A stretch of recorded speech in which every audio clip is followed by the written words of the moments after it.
Hi everybody, it's Jules by Jude. I'm back. I have my Skinner blend that we had the other day, and I'm going to show you what we're going to do with it.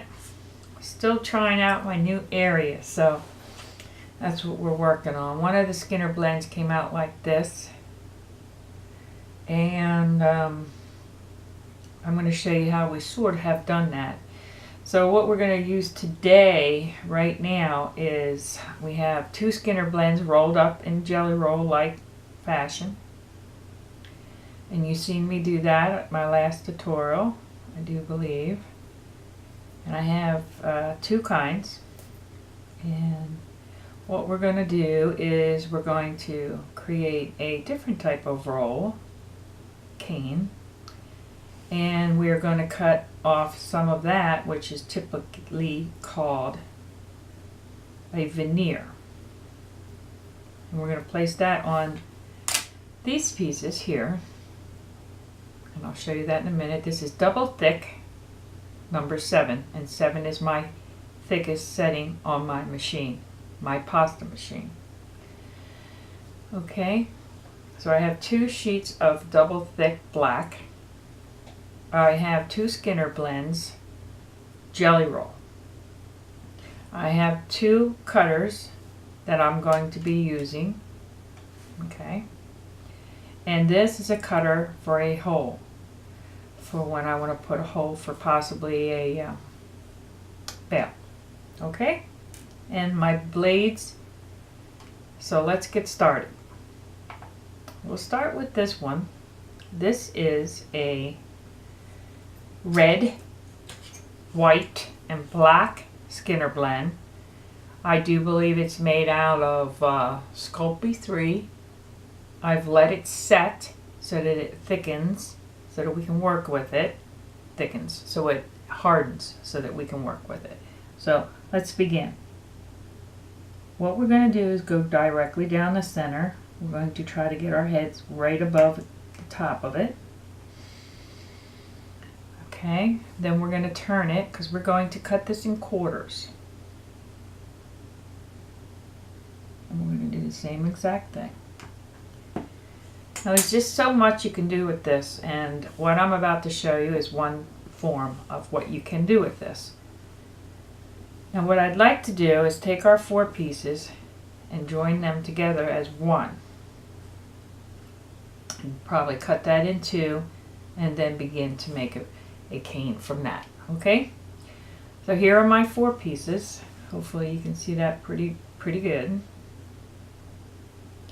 And what I'm going to do is I'm going to join 2 together by softening the sides so that they're not so sharp in the cane. Push down my centerpiece just a little bit. Same with here. I didn't. It was looks like it was not as tight as it could have been, just by the way that there are some small, tiny holes here, or gaps in the clay. And in this instance, I do not believe that will matter, since that is the center. Now what I'm going to do here is I'm going to join these 2 pieces at the bottom, but most of all, I'm going to push the tops together. Just the tops. I'd like to push that down just a little bit. I can get these 2 tops together here.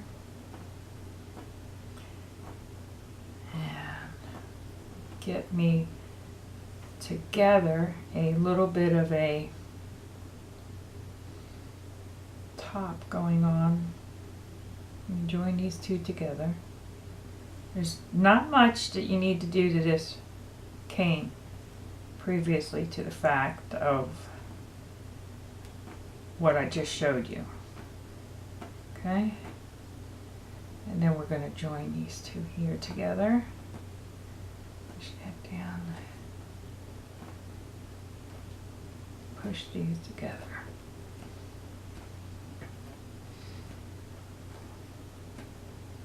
What I want to do is try to get my red. I want to keep it that way. And sometimes it can be a little bit of a challenge. trying to stop it from moving too far up into my red, which it already has started to do. And I'm moving that down, so you can see that. Now, it takes a lot of practice to get it precisely the way some people may want it, but for what we're using it for today, it seems to be working out just fine. I think some ladies can really get that line very straight. I kind of like the squiggly part of it personally. It puts a little bit more character and organic flow to the piece. But I'm going to move that down just a little bit because I don't want it to go too far up my red. And we're not going to make this too complicated either today. I just want to get it started. Something in the lines of, what do I do with a Jelly Roll Skinner blend? I mean, what is the point? And that's what I'm going to show you. Part of that today. And I'm just squeezing, manipulating the clay. I want to try to get it as even and equal as possible if I can. It's not always that easy because some points might be higher than others, so you may want to push some of that down, some of that, flatten that out a little bit. And you're going to just play with it. You're just going to look at it and you can kind of see how it's going and where you want it to go. Especially after you do it for a little bit, you'll get there.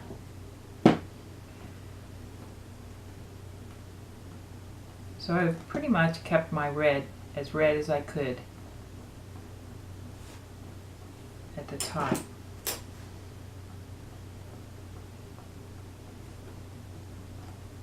Let me see how many I got. Well, I don't really need to count them inches yet. What I want to do is cut it in half right now.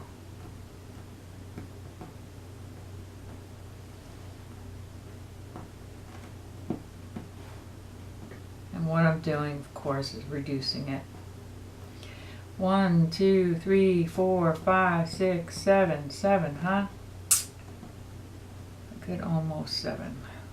Let's work on the lines of 6, shall we? 1, 2, 3, 4, 5, 6. We're going to cut down center right here. I'm going to flip this around just like that. I'm going to take my cutter. I'm going to cut down there. And you can see where some of that has already started to seep down and into the red gently. And I kind of really like that.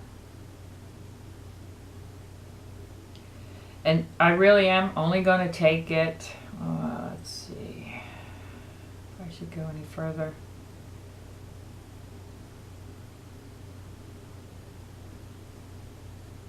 You can do it several different ways actually. But I do believe what I'd like to do at this point, just to keep it on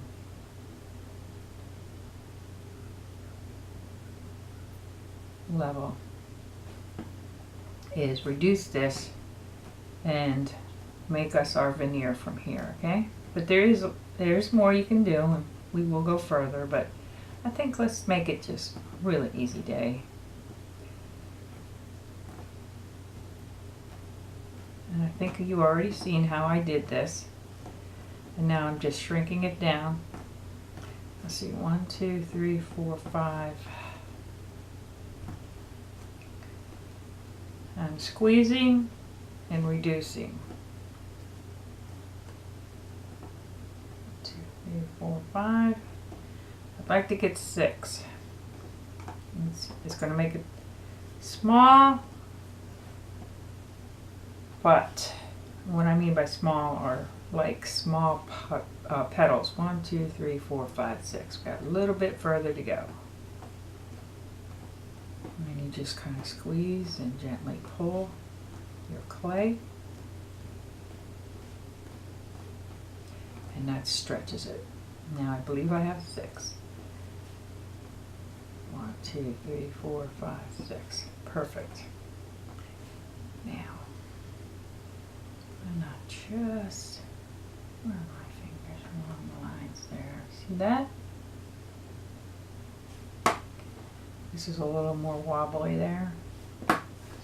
Okay, so now what I'm going to do is I'm going to cut these edges off. I'm curious if we were able to keep the integrity. I think we were.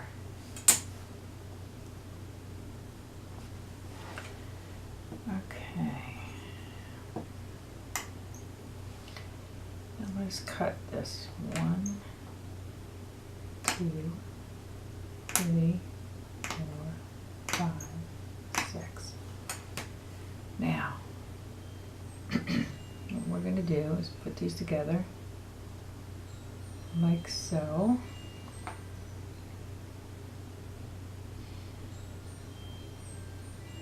I'm going to make a pattern like so.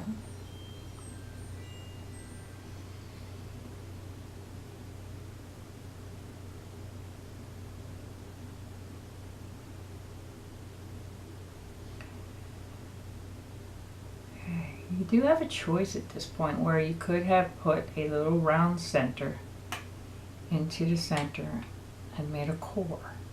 And that core would be the center of your flower / cane.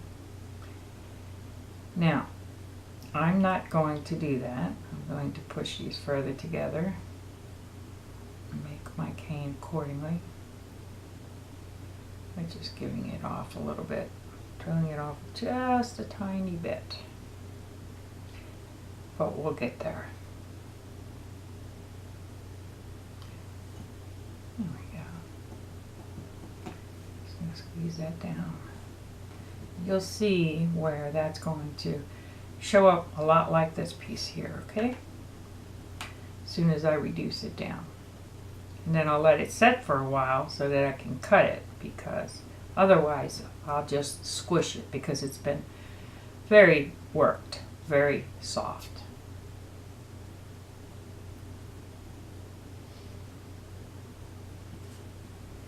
It is a very nice sunny day here in Florida, that's for sure. Our heat is starting to move in.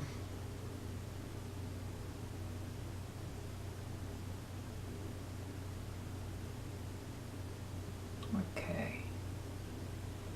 And you just want to continue to reduce it. There is a product that they have out that holds this in, this end, and then you can reduce from there, sort of like this. And as you do that, it keeps this end from sucking inward. Now if you had 2 of these, you probably could manage to do it about the same, I would imagine. It's just 2 pieces of plexiglass.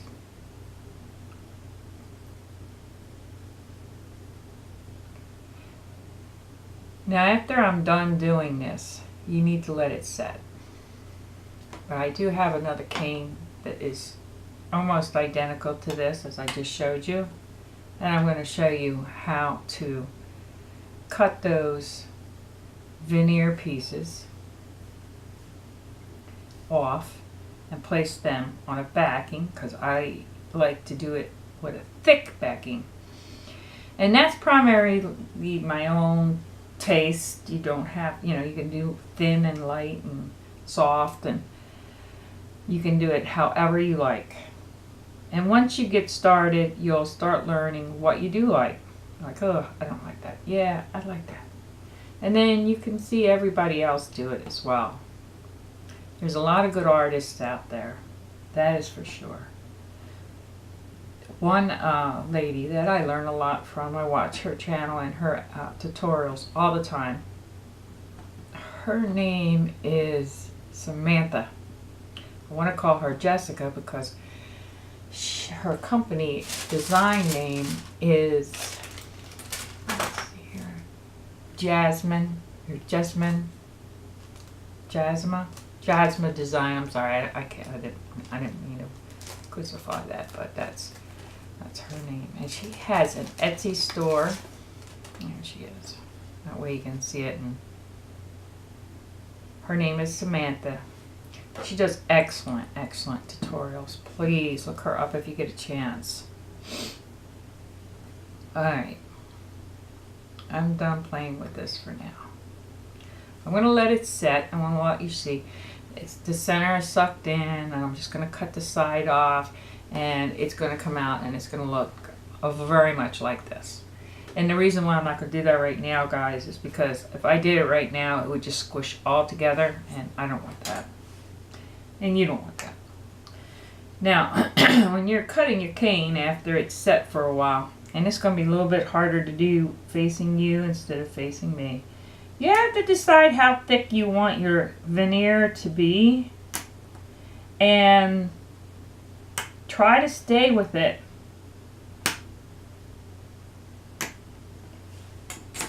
And this way you do not have to worry about the thickness being equal. Now in my case you really don't have to anyway, in the sense, because when I show you how I'm doing my technique, you'll see that they're all going to end up probably about the same thickness anyway, because I am going to roll it. I hope that cut in there. There we go. There's another piece. Now what I'm doing is pushing the veneer in and down onto the already existing clay that I have. I think I have one more layer here. Okay. There we go. And this one has a little bit of an opening on it, which, because as I said before, the center, but I'm just going to push that together. I don't know if you can see that or not, but I'm going to take, I think I want to do this. Yes, so I have, it does manage to go across the area that I need it to. So with that said, I'm going to take my wax paper and I'm going to go across the top of it, and I want to join those edges, and I also want to roll out a little bit on top of my clay.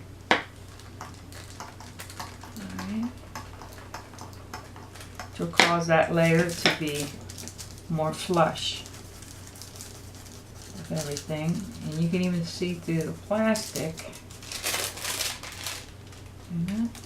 how it has already began to do that. Now I can see, I use my fingers. You can also use, and that's probably better if you do, is something like this. This is the end of my paintbrush. And it helps not to distort your clay too much, yet it assists in joining it together so that you have solid veneer for your pieces here. Okay, I'm going to do this again. It's going to take off. It's really great for taking off all of your fingerprints. It's very good for getting a lot of things a little more even. There we go. In this process here, I like that. I really like the color. Now what I'm going to do is put this on a piece of wax paper, because I'm having great difficulty getting my pieces off of my glass. And I know I can use a little bit of water and a little bit of solution, but in this case I'm just going to use wax paper. Now, I have a lot of void areas here, and that's because I ran out of cane, but that's okay. What I'm going to do is I'm going to place this cutter on top of my clay. It's good that you can see what the difference is. It does have a black outline on it, but what I need to do is decide where my cutter is going to go in regards to the pattern that I have created. And I'd like to kind of get one of the entire pieces in there. So let's see here.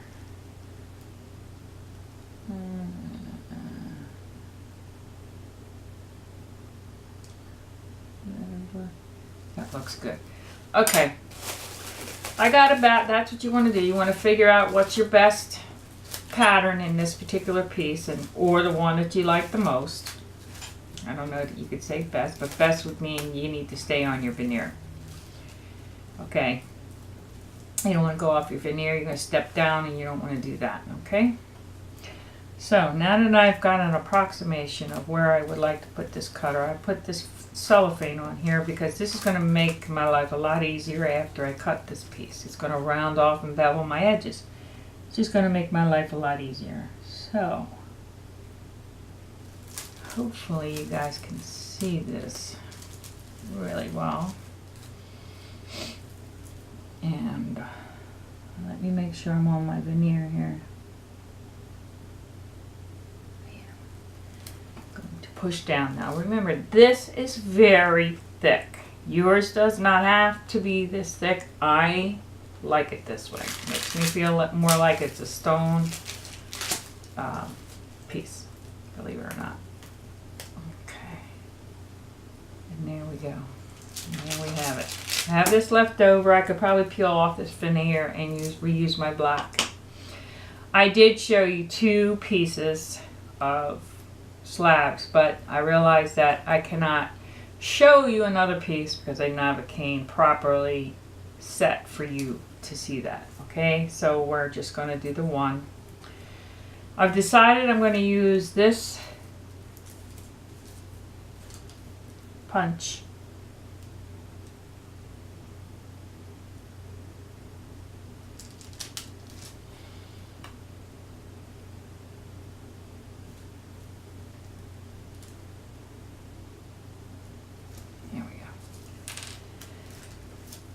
And now we have a proper hole.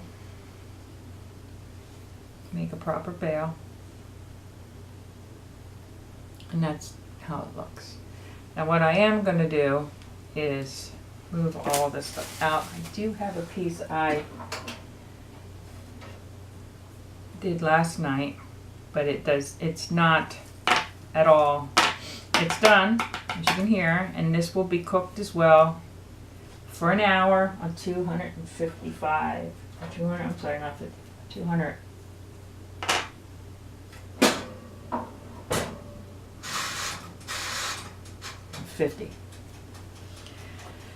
So this is the version of the piece I did yesterday. I have a lot of sanding to do, and it's done. It's very thick, as I said. I'll show you a piece glazed here or there. This is the other piece that I did with something more along the lines of a Natasha bead.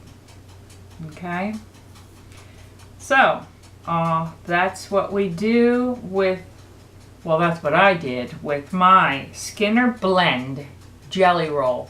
I made it into a very nice little flower-like image. I made it into a veneer, and I placed that veneer on top of a black backing. And then after I joined that together, which is what this was, I cut my piece out, put my bail hole, and baked it. So I hope you enjoyed the video. If you did, please subscribe, like, and share. God bless.